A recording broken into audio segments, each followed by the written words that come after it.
പിന്നെ മൈദപ്പൊടി, പിന്നെ കുറച്ച് കച്ചപ്പ് വെച്ചെടുക്കും. ഇതില്ലെങ്കിൽ കുഴപ്പമൊന്നുമില്ല കേട്ടോ. എന്നിട്ട് ഇത് മിക്സ് ചെയ്യാം. നമുക്ക് മിക്സ് ചെയ്യാൻ ഇച്ചിരി പാടാണ്. നമ്മളിത് ബോൾസ് ആക്കിയിട്ടുണ്ട്. ഇതിൽ മുട്ട പൊട്ടിച്ച് വയ്ക്കാം. ഉപ്പിട്ടിട്ട് ബീറ്റ് ചെയ്യാം. ബോൾസ് ആക്കിയിട്ടുണ്ട്. ഓരോ ബോൾസ് മുട്ടയിൽ മുക്കിയിട്ട് നമുക്ക് ബ്രെഡിൻ്റെ പൊടിയിൽ മുക്കിയെടുക്കാം. പേനമരിക്കാം. പിന്നെ വെളിച്ചെണ്ണ വെച്ച് കൊടുക്കാം.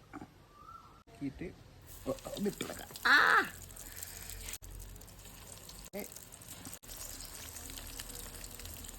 ഒന്ന് മറച്ചിട്ട് കൊടുക്കാം.